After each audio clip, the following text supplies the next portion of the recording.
Thank you. Duty calls for some Call of Duty. Go and play some Black Ops 6. I'll take it from here. Thank you.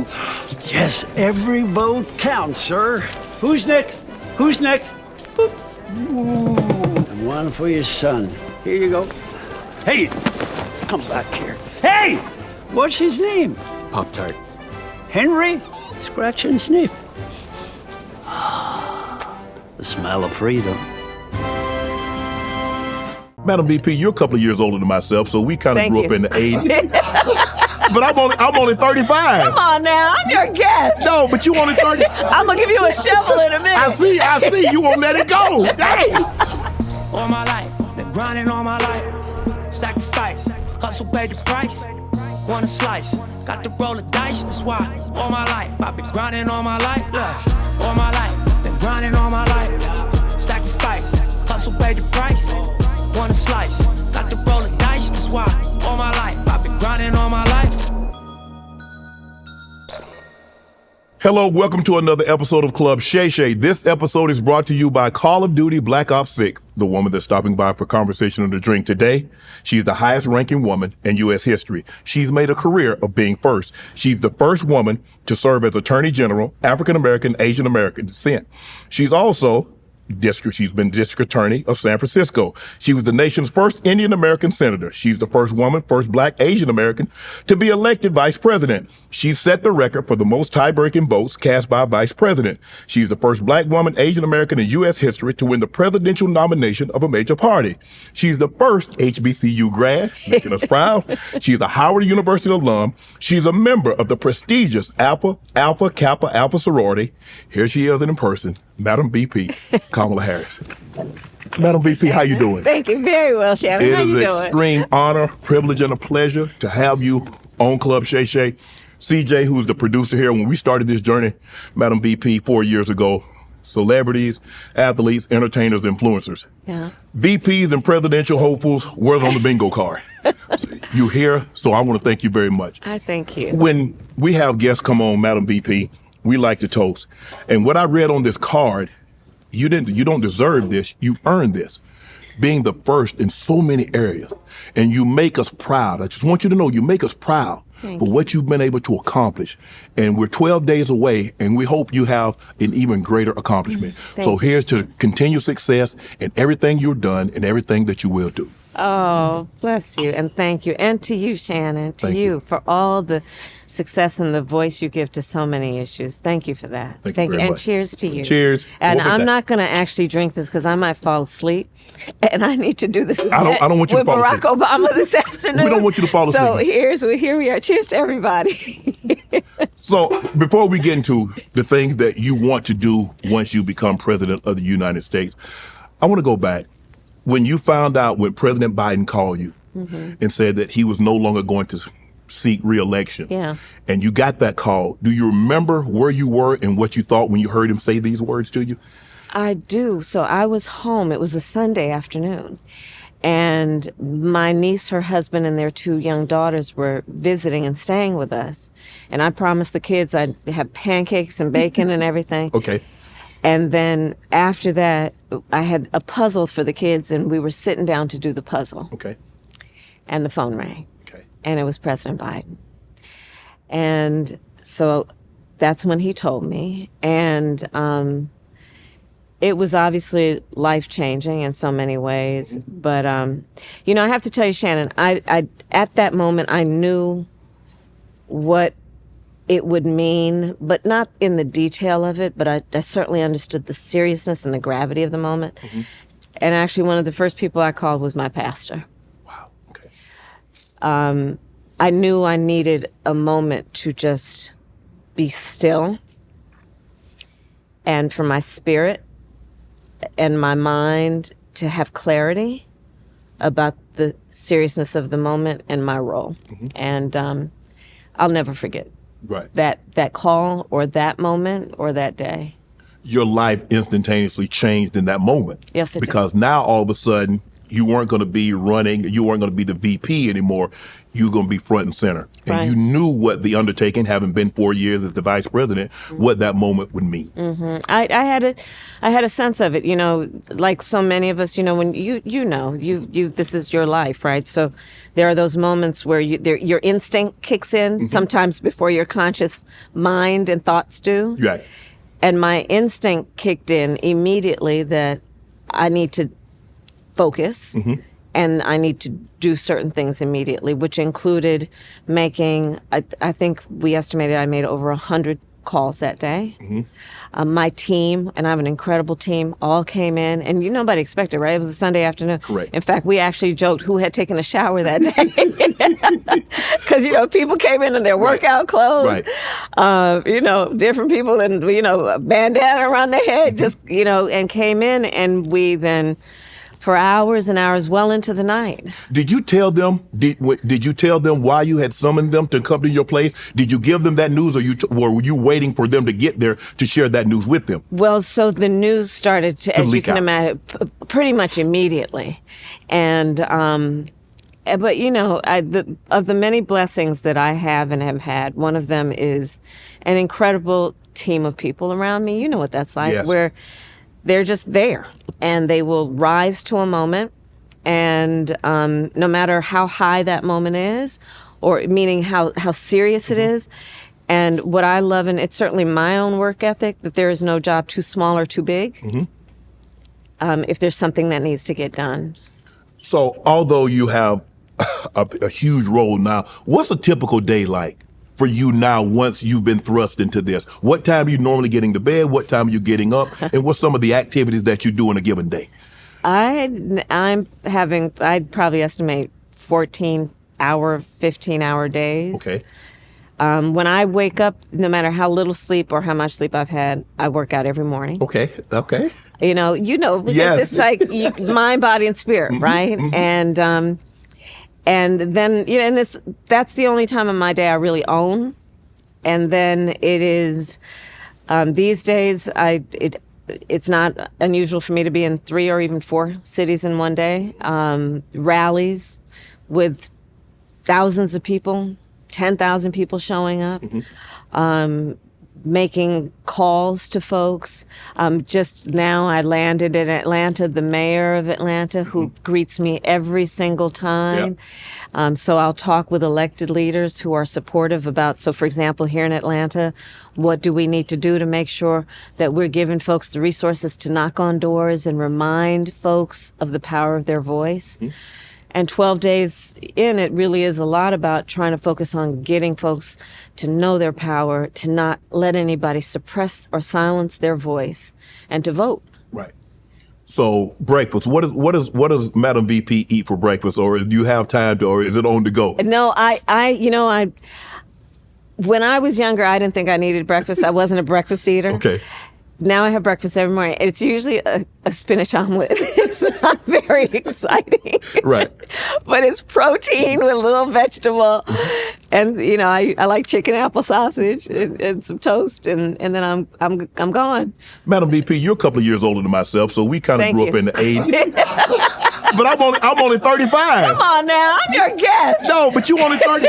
But we grew up. But just keep moving, because I'm going to give you a shovel in a minute. I see. You won't let it go. Dang. We could have just moved on past that real quick, but you drew attention to it. But we grew up in the 70s when music Yes. went in fire. Ohio players. Oh, yes. Fire.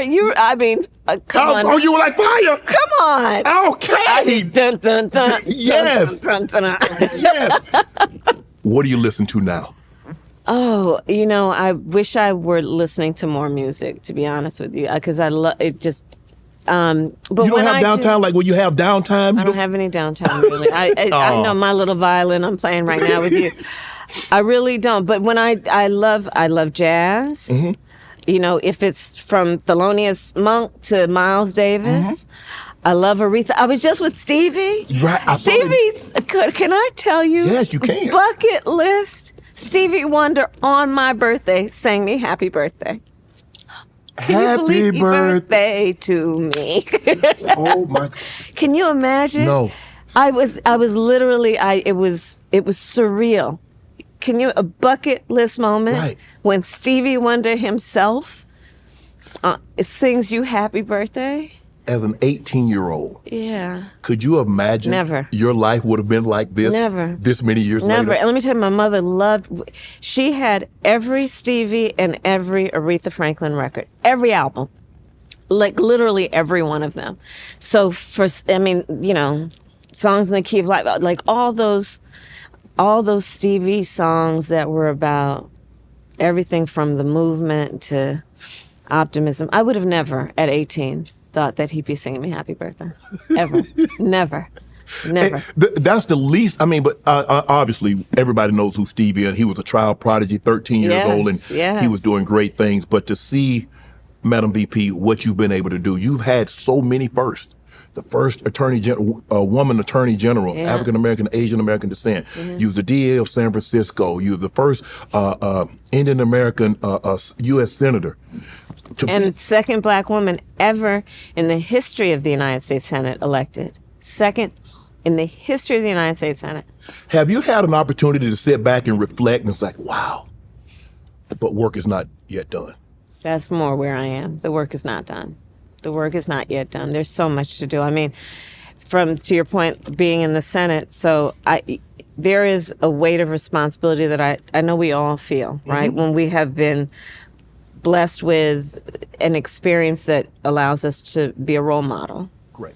And to hopefully inspire people and to remind them of what's important or point out the things that need to be addressed. So, for example, as only the second black woman elected to the United States Senate, I took on a real role of leadership around black maternal mortality, which affects black women and affects their spouses, their husbands, their families, their children. And I feel a sense of responsibility and a very strong duty to make sure that I use my voice and in a way that is about lifting up people who have not always been in the room. Hello, America.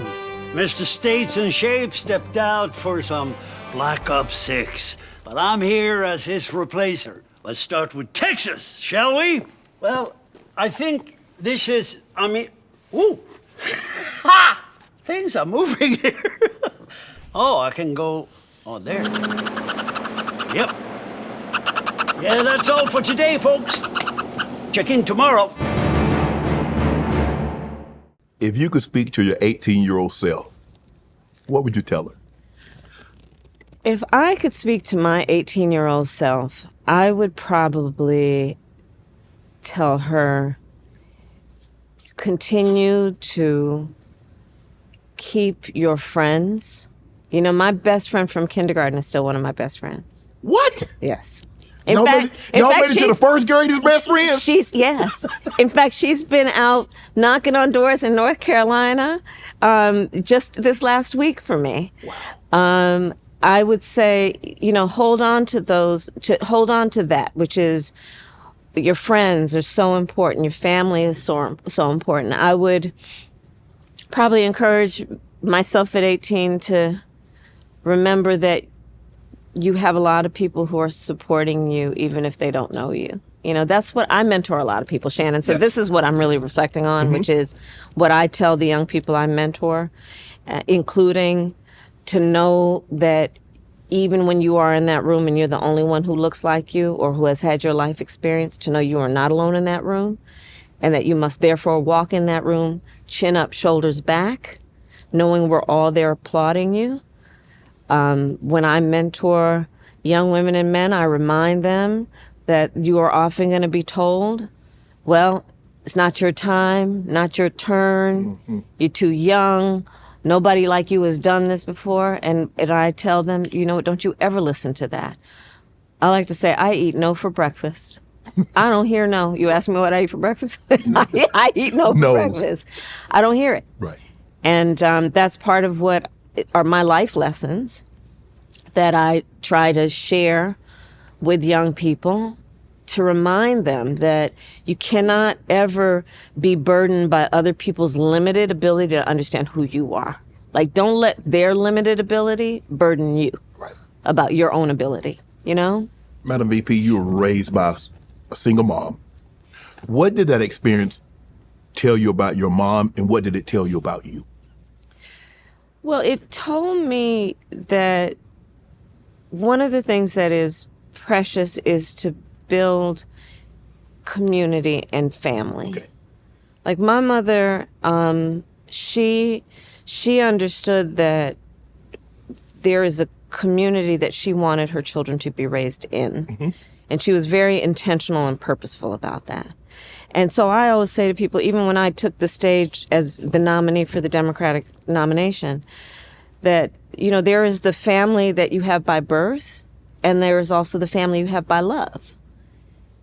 And they're equally family, Yes. right? And I learned that from my mother. So my mother, I had all these aunties and uncles. My Uncle Sherman, who was one of the first black men to graduate from Berkeley School of Law, who, when we were young girls, sat us down and taught us how to play chess. Because Uncle Sherman said, you need to understand how the chessboard works, because that's the way the world works. There are going to be different players with different moves, and you need to see the whole board. My mother raised us around, like my Auntie Chris, who went to Howard in the 50s and pledged Alpha Kappa Alpha. And she was one of my incredible role models growing up. And that was one of the big reasons I wanted to go to Howard University and pledge Alpha Kappa Alpha.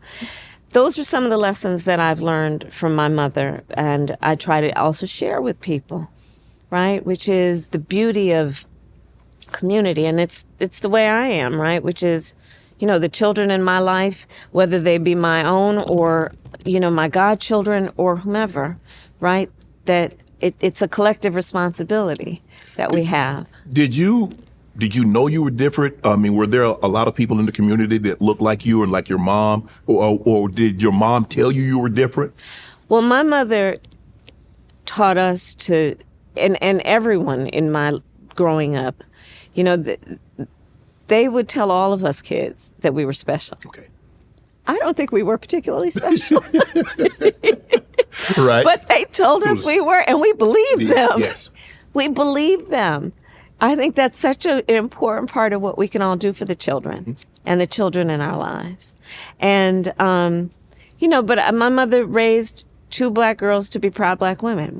Back to music, one of the soundtracks from my childhood was, you know, You Are Young, Gifted, and Black. You know? And that's what it was. I'll get the phone number later. And we're back, America. Your moderators, they got a hankering for Call of Duty. They're off playing Black Ops 6. Scrap this shit. What is democracy without feedback? And without some freebies. Here comes some free t-shirts. Woo! 3-pointer. You lost your mom to cancer. Yeah. You were very close to your mom because you was a single parent, and that was pretty much what you had, although you had a community Yes. to help raise you. Yes. How did you cope with that loss? Grief is difficult. It's difficult. You know, there are 2 sides to the coin about when you have relationships in your life that touch you deeply, and then to lose that person, it leaves a big void, right? does. That's the 2 sides. And I think that part of what I was just talking about this, but the big part about grief is, especially if you lose somebody to a sickness, to an illness, I think it's really important that you try to remember them as they lived and not as they died. Right. Because I think that's how they'd want us to remember them, but also to remember their suffering, which hopefully was a fraction of their time on this earth, is to compound the grief in a way that I think it adds to the pain. And what they'd want is that their active memory, that our active memory of them is about when they were vibrant and alive. Right. So Let's get into things that will change what will happen if you were to become president, say in the next 12 to 13 days. Polls suggest that voters trust President Trump, former President Trump, more on the economy. What can you tell the voters, our viewing audience, our listening audience, that if you were to become president, wow, Madam VP Kamala Harris will be much better on the economy than what President Trump was? Well, so I'm really glad you brought that up, Shannon. So first of all, let's clear up certain myths. Okay. You know those checks that went out? Yes. Those stimmies, Right. Right. stimulus check. Yeah, I know. Well, right. Yes. Yes. We got to be for stimulus, but they call them stimmies. Okay. The reason those came about is because there was a Democratic majority in the House of Representatives and Congress. Mm-hmm.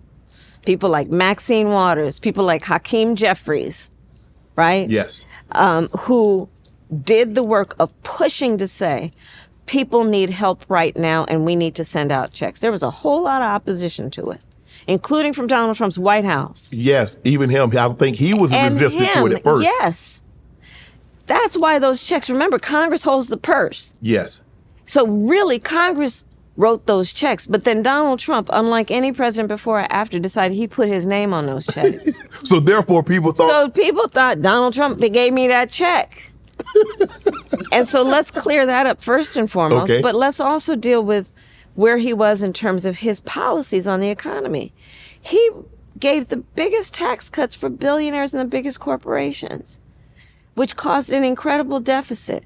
He tried to get rid of the Affordable Care Act, which we also call Obamacare, which benefited so many people, including and in particular Black people in America who otherwise were denied by the insurance companies health coverage because of pre-existing conditions. Yes. That's most important. Let the people know. Right? With a Affordable Care Act, if you have a pre-existing condition, insurance companies can no longer deny you coverage. That's exactly right. And if you think about what that means in the context of also knowing the big health disparities we have in the Black community, Correct. and how more likely, therefore, Black folks might be to have pre-existing conditions. High blood pressure, diabetes, all of certain that. cancers. All of that. Yes.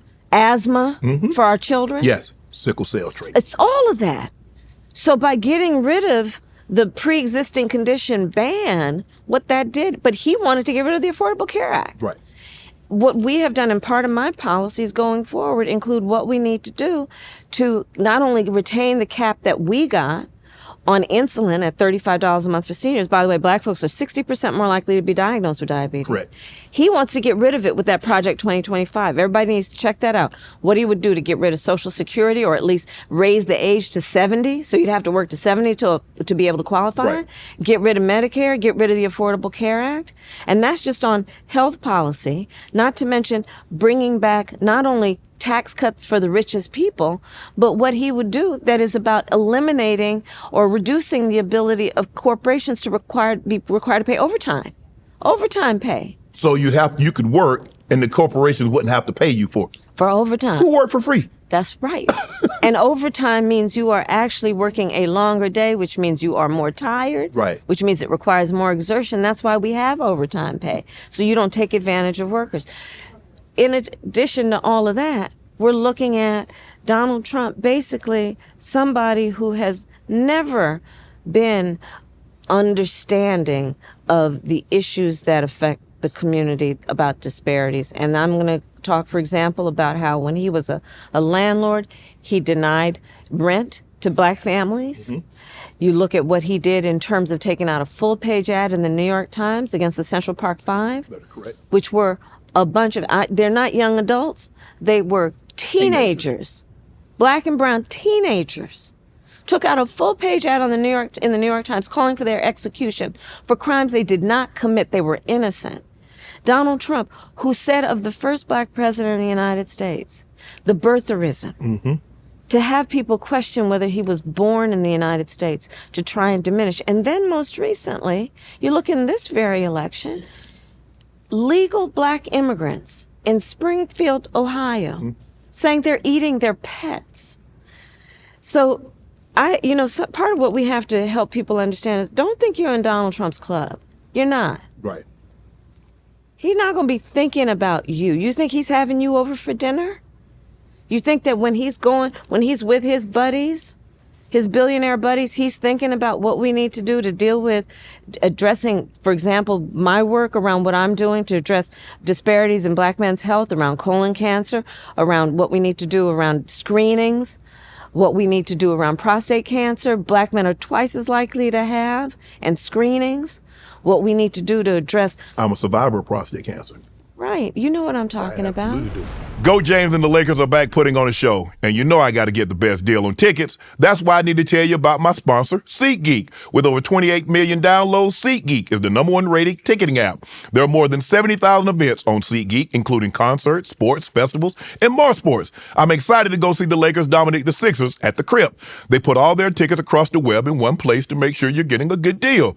Each ticket is rated on a scale of 1 to 10. So you look for the green dots. Green means good, red means bad. And you know I came through for you guys. Use my code ShayShay for $20 off tickets at SeatGeek. That's $20 off your first purchase with promo code ShayShay. Would you want to touch on some specific things you would like to do to keep it, because the economy seems to be heading in the right direction, but the inflation, gas prices are extremely high, groceries are extremely high, this rent.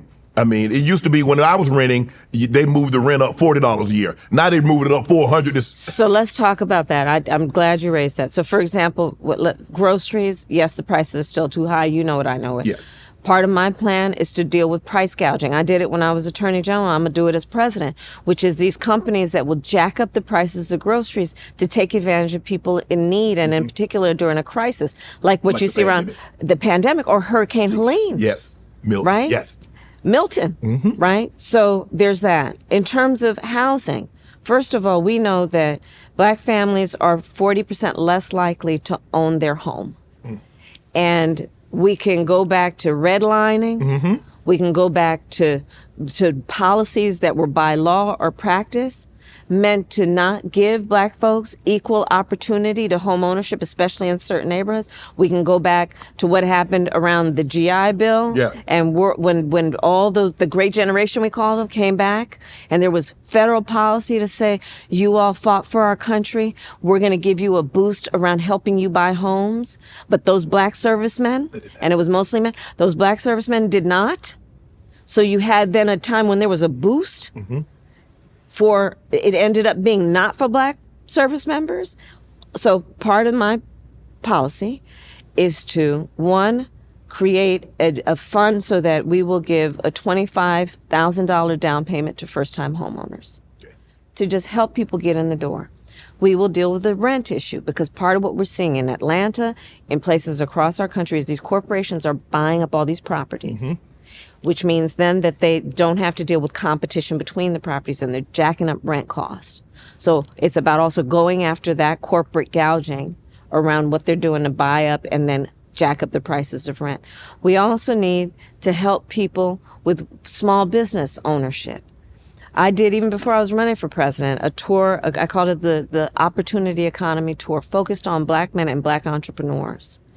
What we know is, unlike Donald Trump, who got $400 million handed to him practically on a silver platter. And by the way, Shannon filed for bankruptcy 6 times. Everybody wants to say he's a great businessman. Take a look at his record. I know that so many of our entrepreneurs who have great ideas don't have access to capital, but they have serious work ethic, great ideas, and a plan to do the work. So part of my plan is to increase access to capital, including giving $20,000 forgivable loans for startup capital for people to buy the equipment. Right. And then to change the tax deduction. So whereas it is now $5,000, to make it $50,000 to start a new business, because nobody can start a new business on $5,000. No. And the direct benefit, when we're looking at black entrepreneurs, is profound. And all it is about saying this: Americans in general, regardless of their race or gender, we have ambition, we have aspirations, we have dreams, but not everyone has access to the opportunity that lets them actually accomplish that. I want to increase access to opportunity. Listen, unfortunately, I've gone viral a few times, but I've never gone viral for GLP-1s for weight loss. So you probably heard about the once weekly shot that can help you lose an average of 20% of your weight in a year when combined with diet and exercise. But you also may have heard that out-of-pocket costs can be huge, and figuring out insurance coverage is wild. Now Ro is making it easier to see if you're covered for GLP-1s to help you get the best price out there. Want to hear my favorite part? They'll check for free. Yep, it won't cost you a dime to find out if your insurance will cover GLP-1s. 100,000 members and counting have trusted Ro to check their coverage and get the meds at the best price possible, depending on their insurance plan. Just submit your insurance card, and Ro will create a personal insurance coverage report so you can understand your options. Go to ro.co/Shannon for your free insurance coverage report. That's ro.co/Shannon. Start losing weight sooner with GLP-1s through Ro. Madam VP, if you were to become president, what measures would you put in place to make sure Social Security benefits continue? Because there are reports that it could possibly be depleted by 2033. And there are estimated that 11,000 people turn at least 65 years of age every single day. Yeah. So what are you going to do to make sure, because that, people, disabilities, retirement, survivors with beneficiaries, what are you going to do to make sure that that continues? So, Shannon, to your point, there was an independent economic review of Donald Trump's plan, which shows that Social Security in the next 6 years would be insolvent under his plan, meaning that it would not be able to pay out what hardworking people who deserve dignity in their retirement deserve. And as you and I both know, there are a lot of our seniors who their only source of income is that Social Security check. That's correct. Right? It's the only way they're going to pay the rent or have food on the table. So my plan is about doing what we need to do to put the resources back into Social Security, but also expanding it. Because here's part of the problem with Social Security is that for our aging seniors, if they are a couple, for example, and one of the spouses passes, that cuts their Social Security benefits almost in half. So part of my plan is to reconfigure it so that that surviving spouse does not then have a crisis where they've already lost their loved one. But we also just have to understand on a macro level, we've got to require that billionaires and corporations pay their fair share, right? They can afford to. And that's part of what is the difference between me and Donald Trump. My plan is about tax cuts for small businesses, for working people, for middle-class people. 100 million Americans will benefit around tax cuts. My plan is that no taxes will be raised for anybody making less than $400,000 a year. My plan is that we give young parents a $6,000 child tax credit to help them pay for child care, for a crib or a car seat, because you and I both know the vast majority of our young parents have a natural desire to parent their children well, but not always the resources. And back to the way I was raised, I know that the children of the community are the children of the community. That you and I will benefit from that young family having the resources they need. So it's about all of us benefiting, but it's a state of mind and it's a perspective. Mine is about thinking about the challenges people face and getting them help. Donald Trump is full-time focused on himself. You watch his rallies. He will spend full-time talking about, I was going to say Freddy Krueger, Hannibal Lecter. It might as well be Freddy Krueger. Hannibal Lecter. He'll spend full-time talking about his grievances, about what everyone has done to him. He'll talk about himself, but he does not talk about the American people. He does not talk about what he's going to do for middle class. He does not talk about what he's going to do for families, for working people. And we're 12 days out. This is probably one of the most serious elections that we have faced in our lifetime. My perspective, and I will be the kind of president who spends full time focused on the needs of the people. That has been my career. I have spent my whole career as a public servant trying to uplift the condition of other people, knowing what is possible and doing it with a sense of optimism. On January 20th, a new president is going into the White House. Period. A new president is going into the White House.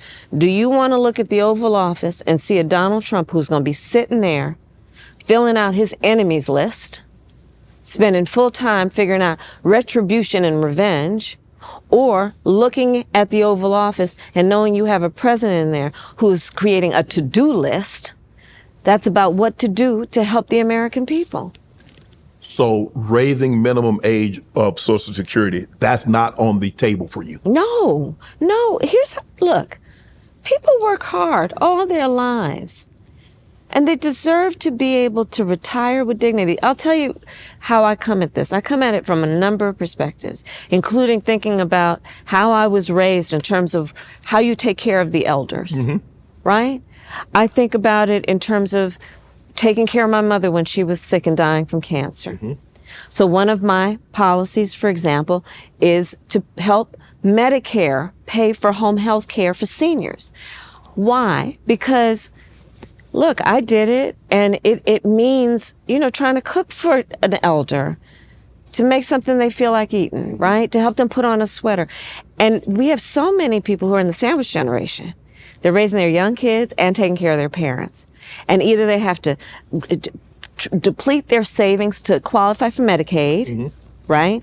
To be able to help pay for home health care, or they have to quit their job to do the work of taking care of their kids and their parent. And I just believe that's not right. That we should have policies that give people dignity, especially our seniors. So my plan is Medicare pays for home health care. Okay. And no, I would not raise the age of eligibility for Social Security, because the same thing. We shouldn't force people to work until they're 70 in order to retire and have a moment to just enjoy their life and not worry about how they're going to pay their rent. Is Medicare for all a priority for you? What is a priority for me is making sure that access to health care is a right and not just a privilege of those who can afford it. That's why I am in favor of and have pushed and been a leader on capping the cost of insulin at $35 a month. And why I intend to allow Medicare to actually negotiate against the big pharmaceutical companies to bring down the cost of prescription medication for everybody. That's why I have fought for what we need to do around making sure Medicare covers senior care. Access to health care should not be a question of how much money you have in your back pocket. That's just not right. And I feel strongly about that.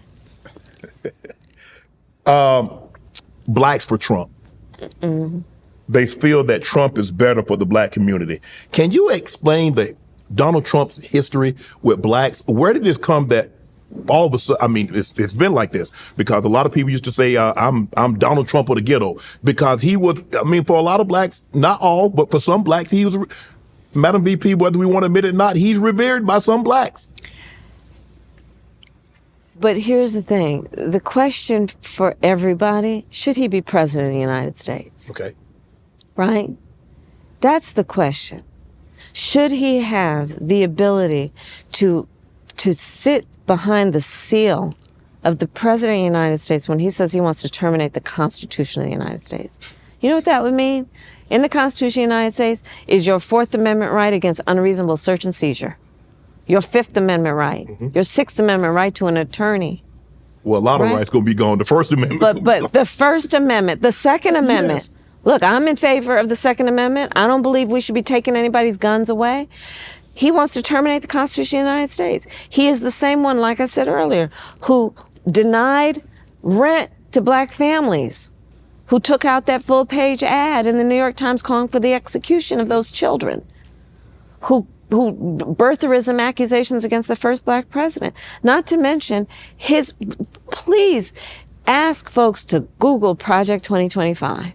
Yeah. He would get rid of the $35 a month cap on insulin. We know how many of our seniors had it. I'll give you another example of why Donald Trump has not earned the support of folks to be president of the United States again. When he was president the last time, during the height of COVID, 1 in 3 black Americans knew somebody who died from COVID. You remember those days? I do. And people couldn't get their hands on a COVID test. At that very same time, Donald Trump as president secretly sent COVID tests to the president of Russia for his personal use. While Americans were dying every day, he has not earned the right to be president of the United States. It's one thing if he has a television show that's very popular. He can put his name on a building. Even though we all know he was not a terribly good businessman, which is why he filed for bankruptcy 6 times. But that is one thing.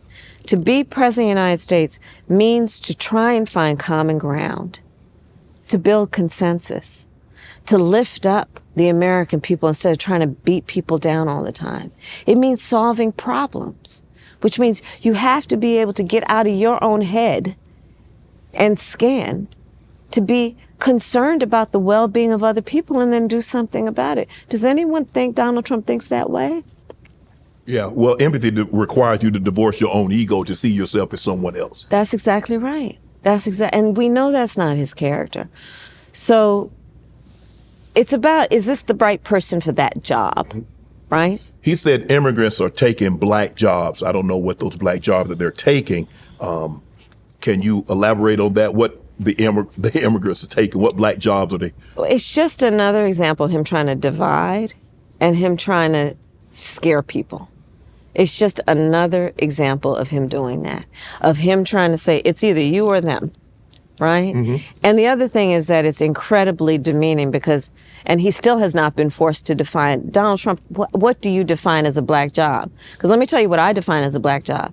Vice President of the United States. That's a good one. Right? It is. I don't know about the pay, but it's a good job to have. That'll be. Well, not everybody is Shannon Sharp. No, but you know what I wanted to ask? You've been in basically your adult life. You've been a public servant. Yes, I have. You've been AG. My whole adult life. You've been a DA. Yeah. You've been a senator. You've been VP. Is that what you envisioned? Is that what you always wanted to be? Was a public servant? I've always wanted to serve. I was raised, back to however you are raised, in the community in which you are raised, including the church in which you are raised, I have always believed that it is an important pursuit to figure out how you can serve. And we can do it in different ways, right? I chose public service. You chose a different route, but it's about service. And I have always, I've only had one client my entire life, the people. And the reason I keep doing it is because I know the difference that I and we can make when we believe in what is possible and then work hard at it. And my pledge in this campaign to everyone, regardless of who you are, where you live, what you look like, I will be a president for all Americans. And I will work to bring our country back together because, frankly, I think people are exhausted with the anger, with the hate, with the division, the attempt to have Americans pointing their fingers at each other. I think people are exhausted. It's not healthy for the productivity of our country. Do we want to strive? Do we want to thrive? Or do we want to spend full time with vengeance, demeaning other people? And living a life of service is about, I think, the importance of lifting people up, not tearing them down. My team here at Shay Shay Media is always growing and making moves. Sometimes it's a challenge to find qualified candidates, especially when I need them right away. Thankfully, there's a place you can go for help. ZipRecruiter. ZipRecruiter does the work for you to make hiring fast and easy. And right now, you can try it for free at ZipRecruiter.com/ShayShay. ZipRecruiter smart technology will start showing your job to qualified candidates immediately. And ZipRecruiter's powerful matching technology works fast to find top talent, so you don't waste time or money finding the right candidates. You can invite top candidates for your job to apply to encourage them to apply sooner. Experience faster, easier hiring with ZipRecruiter. 4 out of 5 employers who post on ZipRecruiter get quality candidates within the first day. See for yourself. Just go to ZipRecruiter.com/ShayShay right now to try it for free. That's the same price as a genuine smile from a stranger, a picture-perfect sunset, or even a cute dog running up to you and licking your hand. Try it for free at this exclusive web address, ZipRecruiter.com/ShayShay. Again, that's ZipRecruiter.com/ShayShay. ZipRecruiter, the smartest way to hire.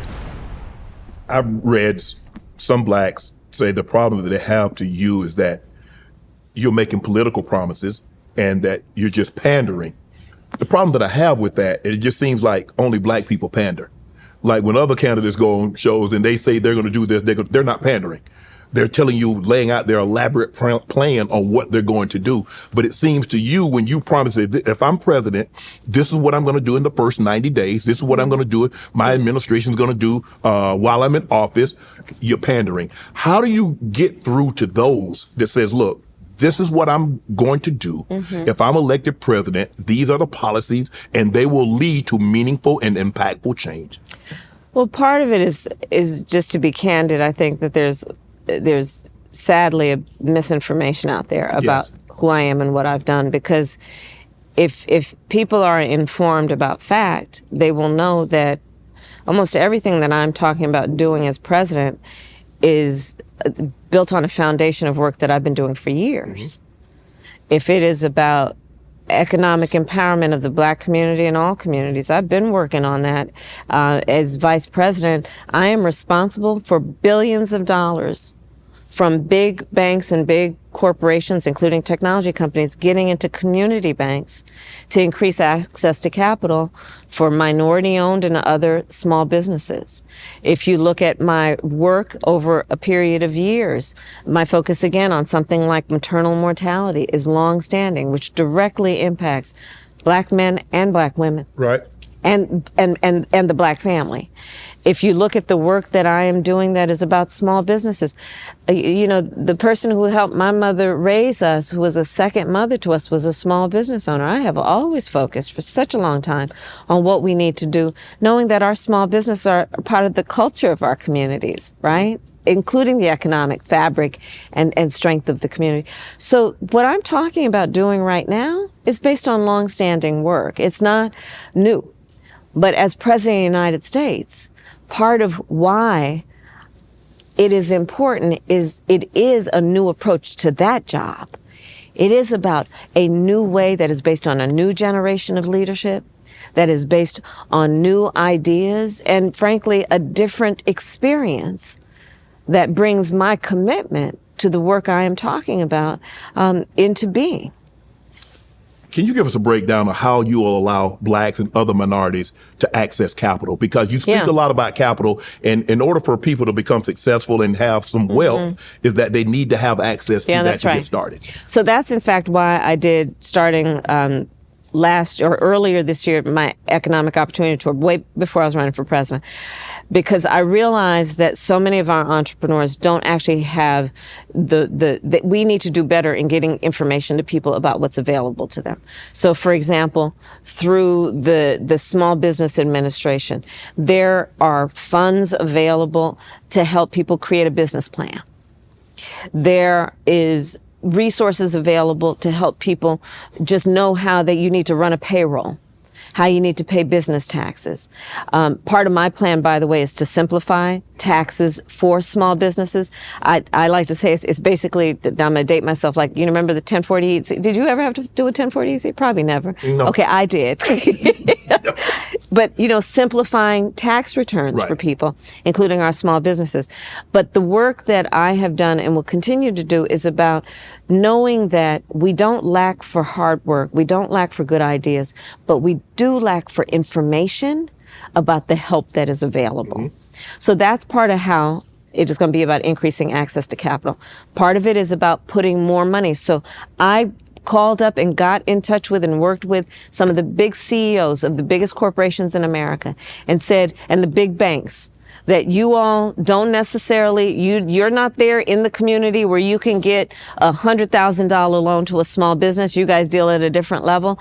But those $100,000 loans for a startup will go a long way. Let's get those billions of dollars that you've got, put them into community banks who are in the community, who know what the community needs, what they want, what the consumers there want, and then support those small businesses.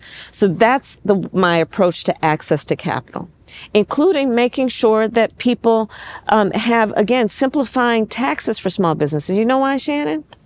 Small businesses can't afford to hire a bunch of accountants. Yeah, they can't help. And a bunch of lawyers. But that shouldn't be the reason they fail, because they didn't fill out the form properly. Right. Right? Yes. So my approach is really understanding the culture, understanding the needs, and then trying to fix problems. I love fixing problems with common sense solutions. And again, look, Donald Trump is never going to relate necessarily to the kind of folks that I'm talking about, who on the ground just need to be seen and heard, and then let's fix the problems. Let's address the challenges to let them not just get by, but get ahead. And I want to put a fine point on this.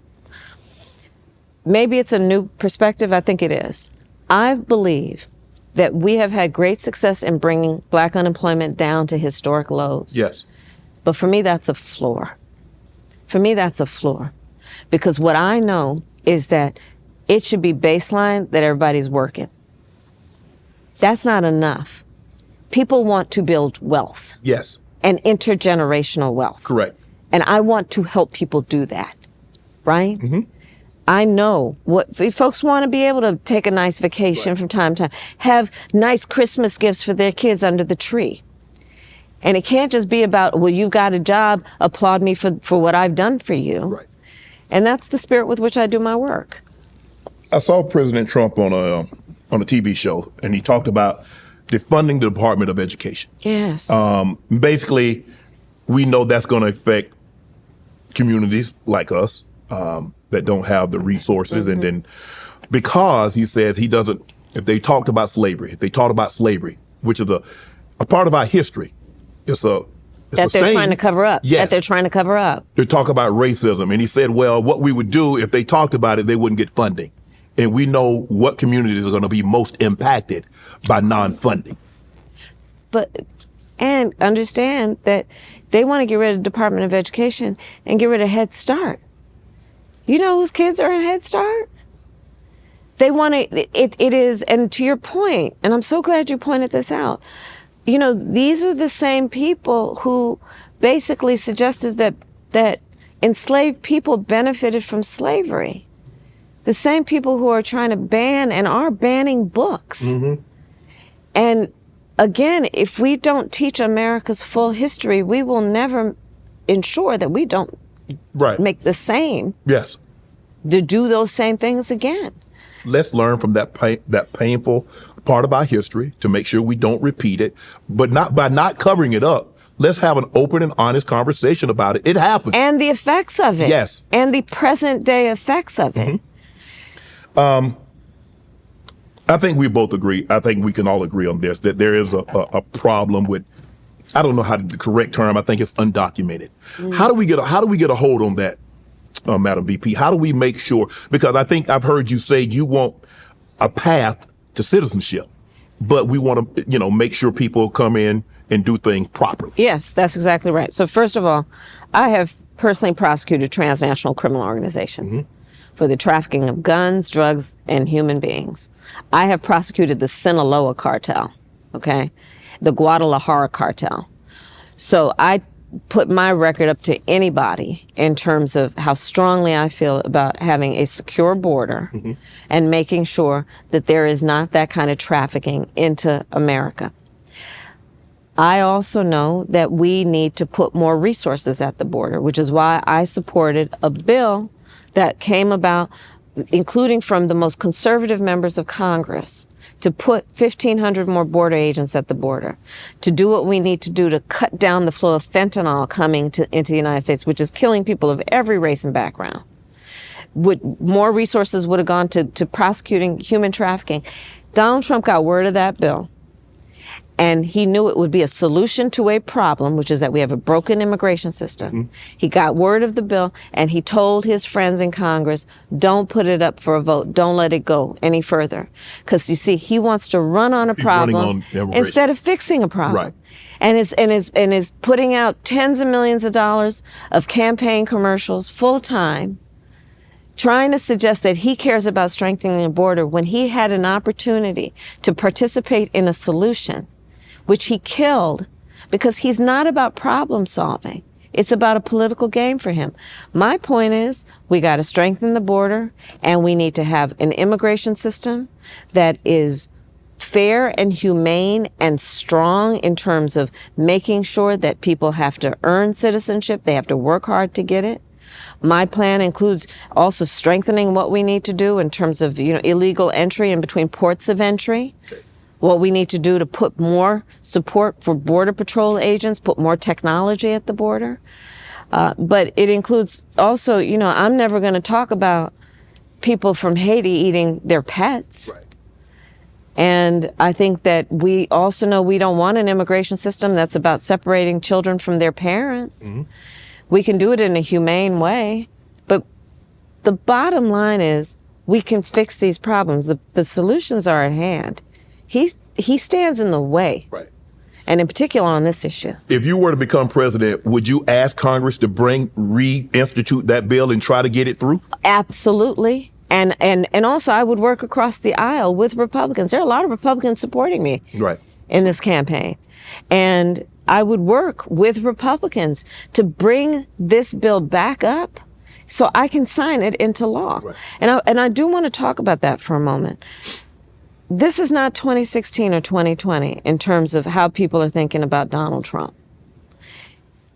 He was president, and the people who worked the most closely with him, Republicans at the highest level, his former chief of staff, his former defense secretaries, his former national security advisor, and his former vice president, have collectively said he is dangerous and unfit to be president of the United States.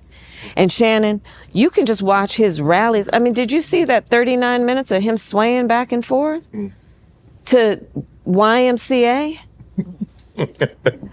No, the man, you have to watch, and I encourage everybody who's watching this, watch what he's doing at these rallies. He is increasingly unstable and unfit to be president, according to the people who knew him best. All Republicans, by the way, who I just referred to. Right. Who know he is unfit to be commander-in-chief. He who will talk about service members. A lot of your listeners and the people who are a fan of your show have served or do serve in the United States military. He talks about military service members as being uncourageous, as being cowards, suckers, and losers. Yeah. This is how the man talks. And so let's not get distracted by who he was on The Apprentice. Right. Let's not get distracted by whatever, building in whatever city in Vegas or wherever has his name on it. Let's look at the job of President of the United States. And is he fit to do that job? And by the people who know him best, including most recently, a 4-star Marine general, his former chief of staff, they all say, those who know him best, he is unfit and dangerous. The previous administration, your administration that you were in, they got kudos for the student loan relief. Yeah. What's the contingency plan? Because I see it's still trying to go through and some of the courts have shot it down. Do you have a contingency plan to continue the student relief? I'm going to keep fighting for it. And yes, because first of all, what I know is that too many people have been weighed down by their student loan debt. Yes. To the point they question whether they can have a family, whether they can retire at some point, whether they can buy a home. So that's why I pushed for what we did around student loan debt. And thankfully, for example, we have billions of dollars in student loan debt relief that have gone, for example, to public servants like teachers and nurses and firefighters. But there's more we need to do. But, if I go into various communities like here in Atlanta and ask people how many people got their student debt relieved, the number of hands that go up and the life-changing experience people have had, reminds me of the importance of this fight, and I'm going to continue to do it. Have you let people know that President Trump, if he were to get back into office, he wants to offer police complete immunity? That they can do no wrong, no matter how egregious the act may be? They have complete immunity. Do people understand what that means? Do they really understand what that means, Madam VP? I hope so. And I encourage people to go online to see how he says it. I encourage people to go online to see how he talks about a day of violence. Did you ever see the movies? Right. Understand. Again, don't take my word for it. Take his. Yeah. Take his.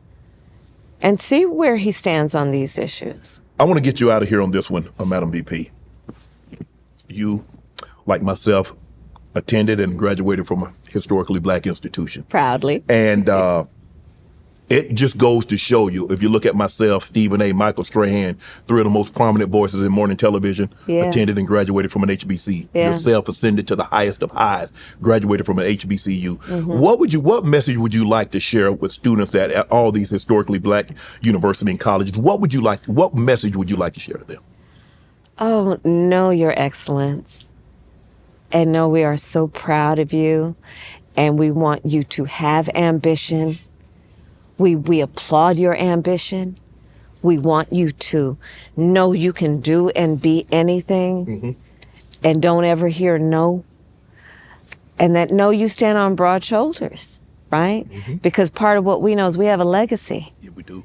And we stand then in that path, knowing that we also have the honor and the duty of excelling in every way possible, being able to see what is possible and not be burdened by other people's limited ability to see the same. One more thing, I think something that's very, very near and dear to your heart is Roe v. Wade. Yeah. I think 50 plus years, I think 72, 73, when it was Roe v. Wade said, hey, women have the right to their bodies. And all of a sudden the Supreme Court struck it down and says, no, you don't. We have control over that. Yeah. What would that mean to you? So how do you get that? How do you go back and fight to make sure women still have control of their bodies? So I'm so glad you brought it up. Shannon, first of all, think about one of the most basic rights that you could imagine is the right for you to be able to make decisions about your own body. Correct. Your own body. Your reproductive rights. And the court just took that right away from women to make decisions about their own body and not have their government tell them what to do. And I think an important emphasis for me is you don't have to give up your faith or deeply held beliefs on this subject to agree the government shouldn't be telling her what to do. If she chooses, she'll talk with her pastor, her priest, her rabbi, her imam, but not the government telling her. And we need to fight against this. We need to understand how many women are suffering miscarriage and being denied help because the doctors are afraid they may land up in jail. In Texas, do you know they provide prison for life for doctors or nurses who provide reproductive care? Prison for life, Shannon. In the state of Georgia, a beautiful young woman, a mother of a 6-year-old son, died because of these Trump abortion bans. The majority of black women and the men who love them live in the South. Yes. Do you know in every state in the South except for Virginia, there is a Trump abortion ban? Yes, I do. Hopefully everybody else knows that also. Right. And so we all have to stand, regardless of your gender, regardless of your race, your background. We have to stand and say, look, this is just simply not right, and we cannot stand for the notion that Donald Trump could be president of the United States, he who chose a Supreme Court that would take this right from the women of America and the men who love them. And now we have women suffering to such an extent as they are. I think it's one of the most fundamental rights that's at play. One more thing before you go, Madam VP. Yes. Who's the real HU? Oh, come on. I'm just asking. I didn't want to know. I don't know. I didn't go to either one, so I just wanted to hear you. You know. Madam VP, Kamala Harris. Thank you all. Thank you. All my life, been grinding all my life. Sacrifice, hustle, pay the price. Want a slice, got to roll the dice. That's why all my life, I've been grinding all my life. Look, all my life, been grinding all my life. Sacrifice, hustle, pay the price. Want a slice, got to roll the dice. That's why all my life, I've been grinding all my life. The NBA is finally back, and new season means new ways to get into the action at DraftKings Sportsbook, an official sports betting partner of the NBA. Who's draining threes from beyond the arc? Who's crashing the boards and grabbing rebounds? Get behind your favorite player and prop bets you can make on DraftKings, home of the NBA player props. Ready to place your first bet? Try betting on something as simple as picking your team to win. Go to DraftKings Sportsbook app and place your bet. First time new DraftKings customers can bet $5 to get $200 in bonus bets instantly. Take it to the rack with DraftKings Sportsbook. Every point counts. Download the DraftKings Sportsbook app. Use code MONEYMOVES. That's Money Moves for new customers to get $200 in bonus bets when you bet just $5. Only on DraftKings. The crown is yours.